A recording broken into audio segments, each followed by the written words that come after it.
This is Josh Bycer from GameWisdom.com. Hope you enjoy this Critical Thought, your daily discussion on game design. And be sure to like and subscribe to the channel, and you can pitch future Critical Thought topics. Alright, everybody, before we get going, as I am recording this, we are literally on the edge of hitting 1,500 subscribers. And when we do, I'll be announcing the 1,500 subscriber Let's Play vote. I have a really good one this time, and I've already thought up the one when we hopefully hit 2,000 subscribers, and I'll announce that one at the same time. And I'm hoping it won't come back to bite me in any way. But for today's Critical Thought, we're going to be talking about the topic of playtesting. And this is one of those perfect serendipitous moments. I was reading Gamasutra today, and they did a reprint of a post from 2015 by Tanya Short of Kitfox Games, where she basically took like a satirical look at what it means to not listen to player feedback. And one of the comments of like today said, "I wish there was a more serious look at important things to look at when playtesting," and voila, here we are. Now, we've talked about playtesting before with the importance of early access, but I think this is going to be our first time having more of a general discussion of what playtesting is, why you need it, and some of the important feedback that goes with it. So, to get things started with, playtesting is the simple act of letting people outside of the developers or your studio look at your game. On the small end of the scale, this can be taking your game to local conventions, schools, libraries, anything like that, or even just your family, and letting them look at your game and just get general thoughts there. On the high end of the scale, we can talk about like public test servers, like Blizzard does with Overwatch, Diablo, World of Warcraft, etc., and of course, early access. But the key point about playtesting is that this is a given. Doesn't matter what your game is, doesn't matter what your genre is, who your market is, whatever, you want people to play test your game. And the reason comes down to the two important reasons for it. You have technical issues, and then you have gameplay. And we'll start with technical because this is the easier of the two to talk about. Technical issues are simply bugs, game crashes, texture popping, items not working right. For every game, there can be dozens, if not hundreds, or even thousands of possible issues waiting to rear their ugly head during development. And chances are, even if you are the greatest programmer on the planet, you're not going to be able to catch them all, much less fix them all by yourself. And having people look at your game and just, rip it apart in terms of doing everything and anything that in your game can be worth its weight in gold in terms of finding these issues. And for developers watching this, correct me if I'm wrong on this point, but is there an actual name for how bugs are prioritized? I know we use low, medium, and high priority, but is there an actual formal or technical name about that? I thought I read something about that a few years ago, but it's escaping me right now.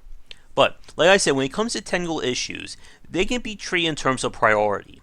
A low priority bug would be something that basically is something weird in the game, but doesn't affect playing it. So, let's say if I wear a certain accessory standing on a certain square in a certain town in your game, my shirt and pants will switch colors. Is it repeatable? Yes. Is it a game-breaking bug that will cause your game to fail every time? No. Now, on the flip side, a high-priority bug would be, I go to fight a boss, the game crashes every time no matter what. That would be a bug that you want to get fixed basically the day you find it. And one of the important parts in terms of the management or building the game side of game development is understanding the priority of doing these fixes. Again, if something is, only affecting 1% or less of your player base, you can wait on that. If it's something that's going to affect 100% of your player base, you're basically going to be working overtime to make sure you get a patch out. Now, one of the more important parts when it comes to bug testing or bug squashing is, of course, getting feedback. And I know many developers have their own management software, or a bug tracker, I should say. I know I have a few fans who found me through Arkin Games who watch these videos and keep an eye on the cell phone game Wisdom. And of course, for fans of Arkin, we know that they use, I think, Mantis as their bug tracker. And this is a way of simply be able to categorize and have a repository for all the bugs that people are finding. Whether they can be small things, again, like texture popping or textures not loading, to massive things like a puzzle that's unsolvable or an enemy that is in a position that makes the game unbeatable, stuff like that. But it's important to have a easy to use system to manage these bugs and to make sure that you are catching everything. Now, we spent the last 5 minutes talking about things from a technical point of view. It's time to get to the tough one, gameplay. This is where we could easily spend maybe the next 20 minutes or more talking about this. But from a gameplay point of view, this is about actually playing your game. Are people enjoying your game? Are people actually understanding how to play your game? Are people getting fed up or getting stuck at certain parts of your game? And a lot more. And this is probably what I think a lot of people are interested about from that Gamasutra piece. How do you take good feedback when it comes to gameplay? Again, technical issues are easy. If people are saying that your game crashes when they do X, there's not much more detective work to let you know there's a problem. But how do you filter the signal from the noise when people are saying your game sucks? Or I'm tired of playing your game, this is the worst game, 1 out of 10, never play it again. And I'm sure for any developers watching this, they are probably wondering that themselves. The first thing to keep in mind is that there is some feedback, in the extreme sense that is worthless.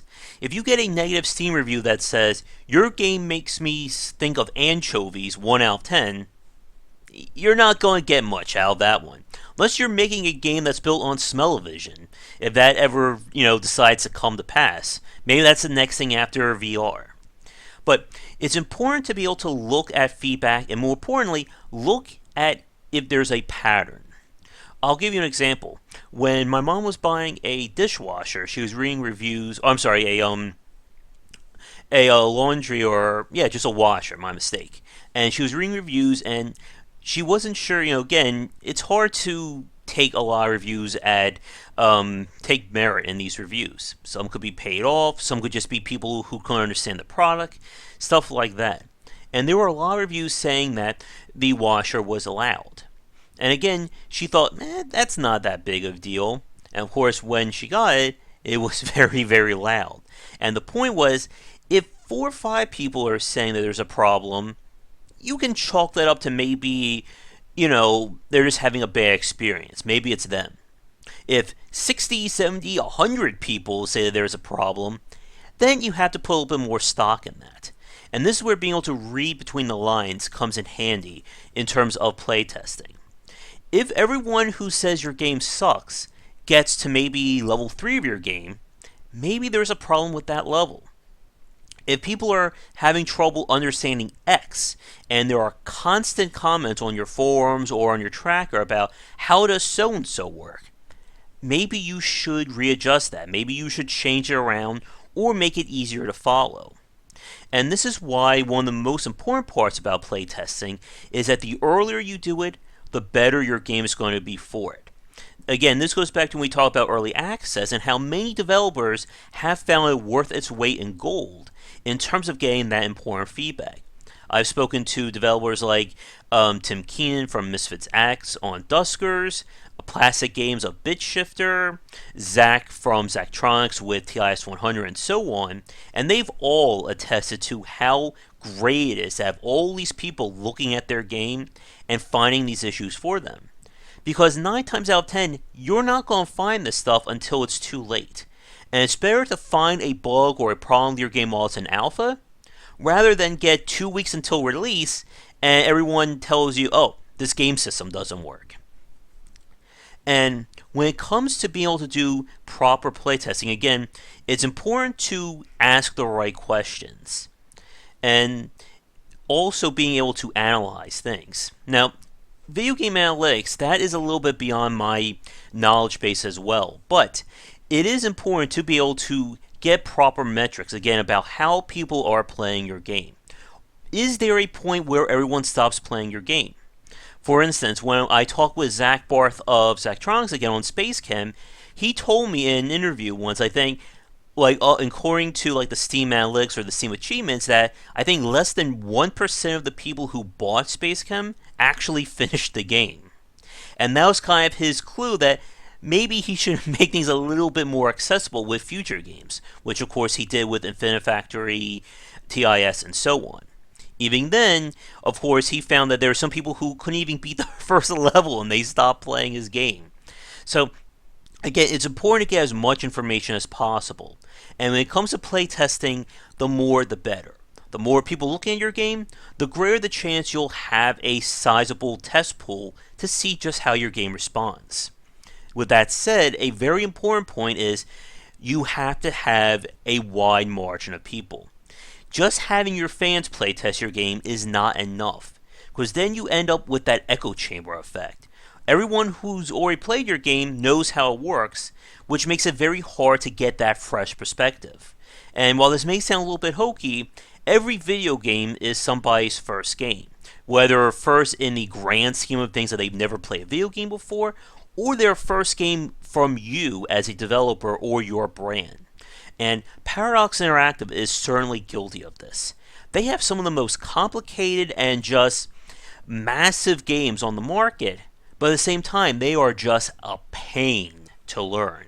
And part of the reason is they're all based on similar systems or similar UIs. So if you master Europa Universalis, you have a good chance of learning Crusader Kings or Stellaris. If you don't learn that, then you're basically up a creek without a paddle. When I spoke with Troy Goodfellow of Paradox Interactive a few months ago, he talked about if he ever had the free time, he would love to make a new player's guide for, I think it was either Crusader Kings or Europa Universalis 4. And that would be great, but I think the only way we're ever going to have a free time for that is if, the fabric of society breaks and we're living in post-apocalyptic times. But getting back to our topic when it comes to playtesting. The final point that I want to talk about, again, is from a feedback point of view, or how to properly judge this information. Again, the wider your player base in terms of their knowledge, the easier it is to get information. If one of the big risks, again, is having too limited of a player pool. For instance, one of the things that has made it very difficult for new players to learn fighting games is that most companies, especially Capcom, specifically target the competitive crowd, the people who have already mastered fighting games. And because of that, it kind of limits what they're willing to develop or where their focus is on. With Street Fighter V, for instance, Capcom didn't release a story mode or arcade mode because the competitive crowd wasn't interested in that. They wanted to just play, again, player versus player matches. But for the rest of us, those modes are great for us to try and learn and practice our new characters. And whenever you only pay attention to one part of your fan base, your game is going to suffer in some way, shape, or form. Now, another point, of course, again, and this is a big one, is being able to take criticism. And in just about every creative industry, there's always that risk of developing a God complex. I created this video game and, how dare you, insult my work? You are nothing compared to me. All of this wouldn't be possible without me. And I'm sure there are plenty of developers and examples of people going nuts like that. And it is important to keep a level head when reading comments and suggestions about your game. Again, you're always going to have people who are going to say, this game sucks, the developers should go, jump off a bridge somewhere, 1 out of 10. But then you may have people saying, I like this game, but so-and-so annoyed me. And getting those reviews, getting the feedback of people who were pushed away from your game is very important. And again, it's about looking outside the echo chamber. One of the big examples of this of the last few years will be from Skyshine's Bedlam. This is a very big case of this. The game, during its early access and player testing, was met with big accolades. Critics liked it, their hardcore fans loved it, and then they kind of ignored suggestions and comments from people outside of that group, and when the game was released, it was just bombarded with negative reviews and issues, to the point that they basically had to spend a few months, I think even a year, trying to make a restored version of Sky Shine's Bedlam to try and appease people. But that's kind of the point. If people are complaining about something, it's always to your benefit to look at that. And again, the more noise that's being made, the more you should be paying attention. If 1% of your fan base is having a problem with, let's say, looking between two different UI screens, that is important, but it's not the same as if every message on your forum is, I hate so-and-so, or can so-and-so be reworked. This also goes back to a very important point of playtesting, the first experience. Again, the first 10 to 15 minutes of your game is critical for new players. For me, like I said, if your game annoys me in the first 10 to 15 minutes of play, I'm not sticking around. And that's the thing. You never want someone to get annoyed at the first level of your game. And there's a common rule among game developers that the first level of your game is the last level that you develop. And the reason is simple. You want that first level to be the absolute best foot forward. You want someone to look at that first level and be like, oh my god, this game is amazing, let me see what's next. This is why Super Mario Bros. World 1-1 is a case study in great level design and organic tutorials. That first level gives you everything you need to know to start playing the game, and it's presented in a way that multiple players or multiple skill levels can enjoy it. You don't want someone to play the first level of your game and be confused at it. Likewise, you don't want someone to play the first level of your game and be like, this is stupid, what am I doing? And again, as I've said this many times before, you never ever want to say the real game begins 10 hours in, 20 hours in, even 2 hours in is too much. And talking about tutorial design, and again, that first level, that's way, way too much for today's critical thought. But we'll wrap things up here. Again, to review, playtesting, always important. And as a developer, you have to be able to understand where people are having issues and being able to ask the right questions. The wider your player base of people, the better your game will turn out in the long run. And that means having people who are experts and people who have never touched your game before. You'll be surprised with just how hard a UI can be to learn for someone who's brand new. Like I said, with games like the titles from Paradox Interactive, they can be just downright confusing if you have no experience with this. And there is certainly art in developing an easy-to-read and accessible UI, as evident with Plants vs. Zombies, which is my go-to example of this. Now, if there's any parts of player testing that you have questions on or would like me to expand on with a future critical thought, be sure to let me know in the comments below. But otherwise, thank you so much for watching. If you're enjoying these critical thoughts and you're new, be sure to like and subscribe. Of course, if you have suggestions for future ones beyond just playtesting, let me know in the comments below.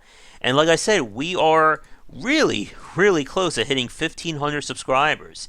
That may actually be by tomorrow, so we shall see. But anyway, be sure to check back daily for more great content here and on GameWisdom.com, where we examine the art and science of games. Until tomorrow, have a great night.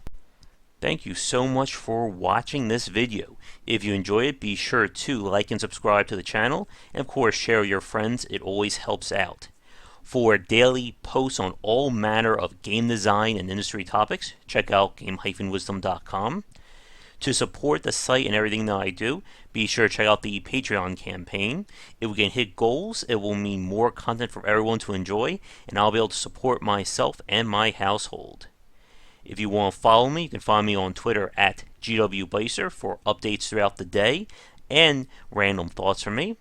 And lastly, you can find me on Twitch right over there at GWBycer for daily streams most nights around 10 Eastern. Thanks again for watching the video, and be sure to check out more great content coming to the Game Wisdom channel real soon.